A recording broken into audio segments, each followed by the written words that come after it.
documentary on the Turks and Caicos Islands, reclaiming the culture and heritage of the Turks and Caicos Islands. The Turks and Caicos Islands are now very popular in the world. It has not always been that way. So today we're on the island of Grand Turk, where we're starting, and we're here at the National Museum. And my guest today is Dr. Michael Pateman, who is the newly director here at the National Museum. And so, Dr. Pateman, it's good to have you. Thank you. I'm glad to be here. To this experiment. It's a pleasure. Good to have you here. Tell us a little bit about yourself and how long you've been here, and you can share with us a little bit about the history of the museum. But tell us about yourself first. All right. Well, my name is Michael Pateman, and I'm from the Bahamas. Okay. But I have a mixed lineage. So my father is actually from England, and my mother's from the Bahamas. Okay. But although I have that mixed lineage, I've always lived in the Bahamas. So being in the Turks and Caicos for me is partly like being home. That's right. We sound the same. We eat the same food. Geographically, we're the same. Yeah. Historically, up to a certain point, we're the same. We shared a common beginning, and it's continuing till today. That's good. That's great. Now you have a PhD in archaeology? Actually, I have a PhD in planning. In planning? Okay. But I focused on heritage planning. Oh, okay. My master's is in archaeology. So, okay. But I continue to work as an archaeologist. Okay. All right. And how long have you been here? Well, then I've been here for about a month and a half. Month and a half. Wow, that's recent. So how do you like it here? Oh, I love it here. Yeah. The people are wonderful. The island here in Grand Turk is just beautiful. Yeah. Even though I grew up with the beaches and the lifestyle, every day I drive home and I look at the ocean and I'm like, this is just amazing. It's amazing, yeah. This was my home. This is where I was born. I left here when I was 13 years old and went to school in Jamaica and then moved to New York and right after that. So I don't know how you can go from New York, from Turks and Caicos to New York. To New York. Ironically, the Turks and Caicos, when I was growing up, had a salt industry, as you know, right out front here, there were lots of ships lined up every day. And many of those ships would go straight to New York to drop off the salt, particularly for the snow, and I think Morton salt had something to do with it. Now, my father, whose name was James Messick, and he and his brothers were the Marine pilots. Okay. So I got to go out to those ships, and my father also had a boat out here called the Endeavor that was anchored right out front here, and it was one of the fastest sailboats in the islands. So fast that they banned it from the regatta, and so it became a stake boat for the governor and everybody else. So we had a wonderful time. So yeah, I swam all up and down this place and in front here, this beautiful beach. Now, I wouldn't be a good museum director if I didn't ask you any photos of these boats. You should have. I wish I can find some. I mean, that is one of the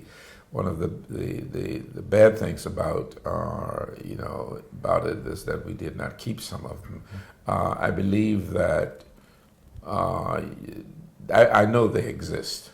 Well, the museum does have a collection of historic photos, but we're always looking to add to it because it helps to protect the rich history of these islands. Yeah, I will go through my cloud, and I also have some posted on Facebook. And I believe I have a picture of at least the boats moving the salt back and forth. Okay. I believe I have a picture of the Endeavor too. I'd love to see those. Yeah, and also my father was captain of the government yacht. He was captain of two of them back in the 50s. The President Fourth, who was one of the presidents of the Turks and Caicos. That's an interesting history there. And then the one that I knew was in the early 60s was the Princess Pat, which was a beautiful boat, and he would go back and forth to the island. So that's rich history there. But Tell us about the museum, the mission, vision, and all that stuff. And, Well, the museum is dedicated towards preserving and protecting the rich history and heritage of the Turks and Caicos Islands. We have two locations, one here in Grand Turk, which is where we were originally founded in 1991 by Ms. Greta Same, with the same mission to really protect and preserve the rich heritage here. We also now have a location in Provo where we've built what's called the Caicos Heritage House, where it's a traditional house from the Caicos Islands, where the way people lived in the 1800s. And we also have a development office / small museum there. And the goal is to fundraise to build a larger national museum in Provo. And in a few months, we'll actually have an architect reveal the new plans. Wow. And we're going to launch in earnest a massive fundraising plan once we have the new plans and the costs and so forth. I saw the sign yesterday when I was driving up from the Sands, driving And around there. Yeah, It's right in the Grace Bay location. Grace- We have land there that was donated to us. As Grace Bay continues to develop, the museum will be the hub of Grace Bay. great. You're right. You are right, and you are in the right area for fundraising. Yes. Grace Bay has a lot of money there, so I'm glad to hear that. That particularly very sensitive to the Caicos Islands, because there's always been a rift between the Turks Islands and the Caicos Islands when things were going on. You know, really back in the day, the Turks Islands were, at least when I was growing up, we had the American Air Force, Naval, and guided missile base here. I lived through the Cuban crisis, and that's another, boy, I'll do a whole other thing on that. But I recall going out sometimes with my father to pilot some of those ships in, that the American Navy would pull over, or the Air Force, the submarines would pull over. And I remember looking down at some of those Chinese ships and seeing huge guns, you know, which was scary. And then that was, I mean, that's history. That was the Cuban Missile Crisis, which could have blown up the whole world. It was very interesting. So I think Grand Turk, having that rich history, really needs to be looked at. I know Provo is booming, and but Provo is very modern. You know, it's kind of compared to like Freeport compared to Nassau. But Provo has a rich history also. You have you had a lot of loyalists live in Provo, some large estates. You also have the Lucayans who were in Provo. That's also. right. And So while Provo may not have the salt background that the Turks Islands have, there is a heritage there. And then there's also this whole concept of piracy that was supposedly based out of the Caicos Islands that I hope to explore more and research, because a lot of it isn't really documented. It's just I've heard stories about it. And one of the things that I've always been an advocate for is to try and prove history. So if someone tells me a story that pirates used to live on this island, I'm not just going to take their word for it. I want to research it, try and find the documents where you see that, where it should be written somewhere that the French and the Spanish were complaining of the piracy attacks from these islands. And then you had some response from the British government, because they were responsible for these islands, saying what they were going to do about it. So it's all about verifying history, because unfortunately we all know that history is written by those who are in power. So and a lot of times foreigners who did not really, you know, get deeper into the history. And then part of my documentary is really getting in touch with some of the local people, and then you know, and I know that sometimes that will be the oral history, but also as I'm a theologian and a sociologist, but so there's myth and there's good myth, and how do we interpret that to help fit and to help these islands? You mentioned the Lucayans that were here down at Pillory Beach. There were some graveyards down there too, but I've been to the caves in Middle Caicos. And it's really ironic that all the years that I've been going down there with my father on the boat, I didn't even know those caves existed until I came back here in the 80s, and my wife and I went on a tour, and I thought we were going to just see some little caves. These are huge caves, you know, with bats up in the ceilings, and you walk all the way through. You need a light to get through there, and it goes all the way out, and rich history there. So I'm really proud to hear that you will capture that. And then there's this Stubbs Plantation, and you know, in Cheshire Hall, you know, where the Stubbs. Then my understanding is where we got the Missick name was that the Stubbs sent a guy named James Missick up here to work with the salt industry, and that's where my great grandfather came in, and so. And in a lot of ways, we kind of inherited some of those plantations. They're gone now. But let's talk a little bit about the history of the Turks and Caicos. From my research, there's always been this fight between Bermuda and the Bahamas for the Turks and Caicos.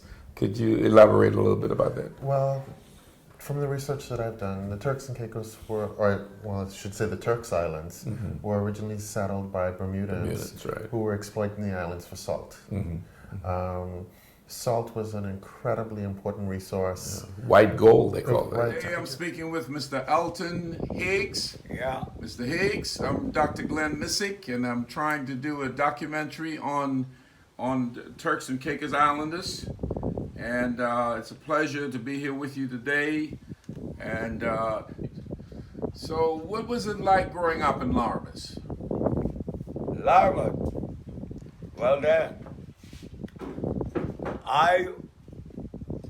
in my boyhood, my father, he was Benjamin Higgs. Okay. Late Benjamin Higgs. He was a man from North Caicos, Battle Creek. Well, he married to my mother. My mother was named by Isadora Missick. Ah. My mother was a Missick. So you got a Missick in your family? Yeah. My grandfather was a Missick, Thomas Missick. Ah. You got Missicks all over the place. You know? So. And my father died when I was 6 years. Ah. Just started to go in school. You know? And he left my mother then with 10 children.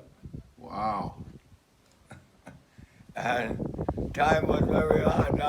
Time wasn't like this. Now you could find plenty of money and so forth and what. No, we got to live off their farming and fishing. That was our. That's what you guys did back then. Yeah, we make it up that farming and fishing. Yeah. But you see, and all those things, what the Lord give me, He give me those gifts from working in the church. Yeah. Working in ministry, He give me those gifts. That's gifts. You understand that? Yeah. I do a lot of that. You know, I've been in the bush. In the bush, there are 23 years working in the bush, and then toying with tourists. When the tourists come to the island, and then the craft, art craft. I do all of that. About many hats. Wow. I wear many hats. And you're 97 years old. I can't believe this. I told my, there's no way. You sure you're not making that up? You sure you're not making that up? You can't be 97. Not the way you No, I ain't making up nothing. What year were you born? I ain't making up nothing. What year were you born? Huh? What year were you born? 1920. 1920. Except October 17, Yeah. 1920. So my father was 19 years older than you. Yeah. Yeah, James Missick. Yeah. So and so you were telling me about my grandfather, Ponette. You said he had pawns. Now you just lick them people. You be a horse. You treat that horse so much. You go run a hard up way, take your whip, and you say, come here.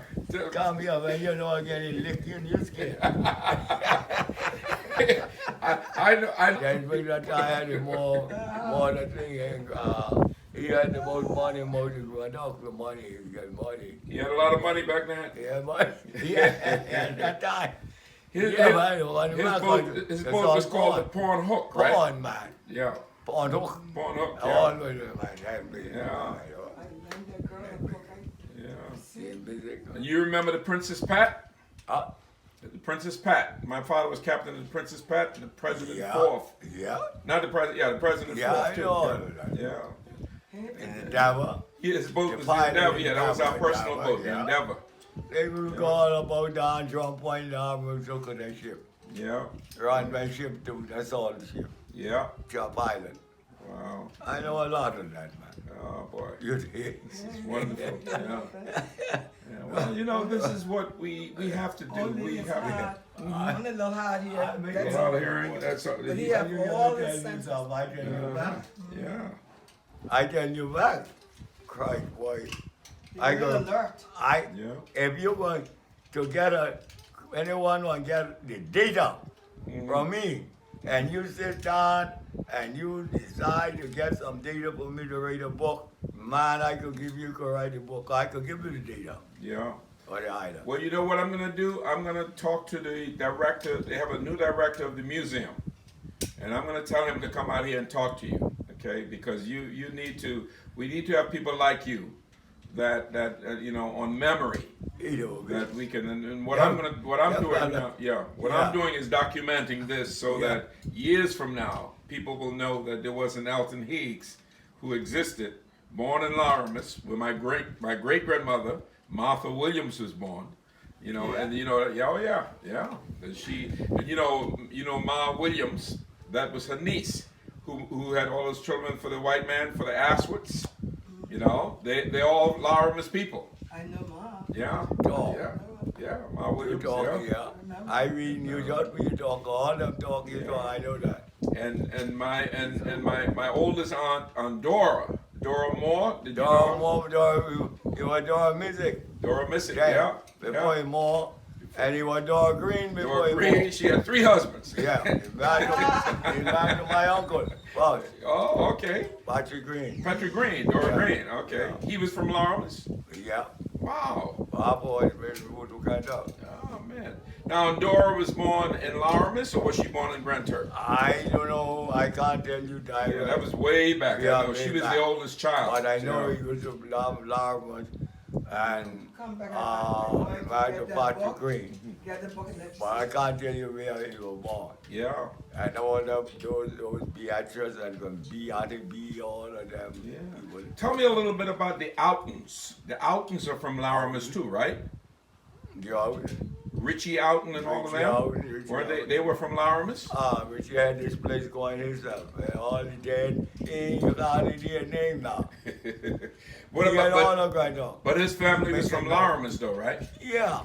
He was all right there with Laura man. Laramus. So a lot of the Outons Richie are from Outon, Laramus. Louis Oswald, Leon Cadet, Doc, all of them was Laura Oh, people. Laramus people. Felix Grand, there was Don Bravo, do it, man. Yeah, they were in I know Blue it. Hills. Yeah. Felix Grant. Yeah. Yeah. All of them. Very like that. successful businessman. All of them, I Yeah, know. our young people need to know that. Yeah, but see, brother, listen this and that. These people don't want to know not what they call it. Because they ain't interested. Well, If they you're better interested- get if to you know was it. interested, you got to get with the people, the elder. The Bible tell you, if you want to know, seek your elder. That's right. If you want to know, seek your elder. But they ain't get, and you see, I know a lot of things, but I don't force things on people. You gotta be willing. Right. Me ain't going to force that on you. Yeah. If you want to willing sit down and talk with me, and you feedback, you give me feedback, or you will surprised to see what you'll get from Wow. me. Because I know it. That's You amazing. see, we got a load of January people coming up in the place like school, all the school coming to, they don't know the Turks Caicos Islands. No, they only go down to Bravo and say no problem. You think that Turks Caicos Island problem? No, brother. No. That only part they can develop there. Yeah. But you want only parts of the Turks and Caicos Island one good. You go in middle and north, join in now, family. There's the two biggest islands and they link up together. And then the richest island culture we got in East Caicos. They don't know nothing about it. Wow. It's right there, it laying down in the wild. We got all those wood block, all things. You could ship a load of things out of the island here, export. It's right there in the island laying down there. We got 5 caves in East Caicos. We got 2, the largest one in middle, 2 in middle, that largest one middle. We got a pond named Nanny Pond in Middle Caicos. They never, you can't find the bottom and they never search to say, well, to measure that pond to see if you could get to the bottom. No, it's right there. They don't know nothing about it. Only 1 year know. Only 1 year. They don't know. It's right in the middle of the land in Middle Caicos. Yeah. Wow. I didn't know fresh that. water. Fresh water, need a salt water. Those, I had all some fresh people, water. I had some people, I had some divers there from the state. They went down there first. All right. They couldn't find the bottom. They couldn't find bottom. They said they're going to state. And they get the instrument and they come back. And they went down there. They went down there in that pond till the instrument refused to work. Wow. It was that deep. Yeah, it gone out of space. They gotta come back. They ain't see where it break off at. Wow. And this is all fresh water? Yeah. Wow. I telling you, it's right in Middle Caicos now laying down there, and the government could have made so much of money with the tourists coming to go these places and so forward. And when you hear about the habitat, the bird habitat in sanctuary, we got it in middle and east. Laying down there. We got thousands and thousands of birds come here, they there. Many travel, go back, and so much is there, native. It's right there in the wild, they don't know. Wow. Rich culture. Rich culture. And here we are here in Grand Turk with no water. Rich culture. Yeah. But listen, they spend the real money instead of they spend some of that money, get the student down and carry them down to know the island and so forward, invest in them that they'll know what they have. No, they rather start foolish all about. Yeah. Now what I telling you, I know it is plenty thing I ain't tell you. I know. I know. All right. I know. But I think I earned my credentials by being James Missick's son, right? You James Missick's son, you remember man, it looked like talking to the same man now. Oh, no. I know that. Yeah. You see your look, you show that. I know. Yeah, man. Yeah, late Perry Missick brother. Yeah, Perry. Okay. Yeah, Perry is my oldest brother. Okay, Yeah. I mean all of them. Had Governor Matthew. Okay. He was the one that sent Andrew Simmer, the first king's agent. Mm-hmm. And John Larimer, you never see no children. He was the one in Larimer's. Larimer's his name after. Yeah, but you never see his name in the church registry, but the thing because in the Mary Prince saga,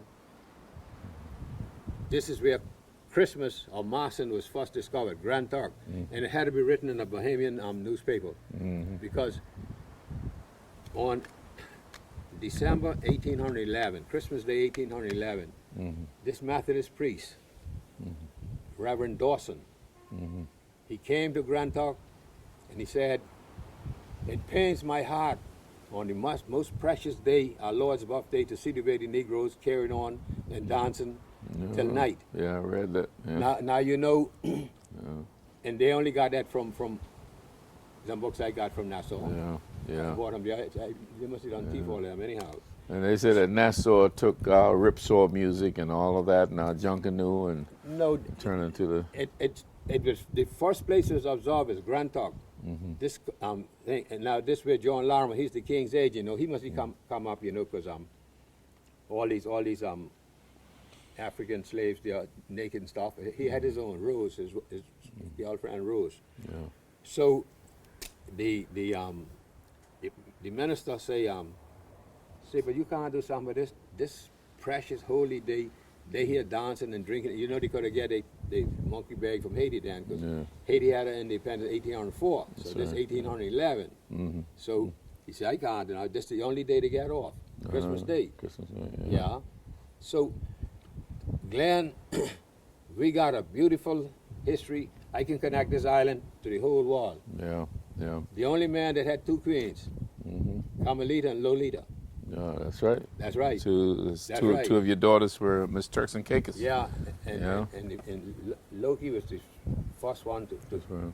go to Miss World. That's right. Yeah. That's right. Yeah. And Carmelita, that night when she came through, man, people was, you know, they had business now, callers from all over the world. Yeah. All over the world. Yeah. But we got a good history. Yeah. Excellent. And I can connect this little island to the whole world. That's right. Not even we got people living, but Okay. Well, that's what we're trying to do with this documentary. No, I got the information. And we can do that. I Yeah. can do You I got can do it. it, Yeah. Anyway, well, thank you so much, Yeah, Father, yeah, for all right. sitting and No, we're sitting out here in this nice cool breeze. Yeah. You can't and talking you can't about it. bottle this. Yeah. And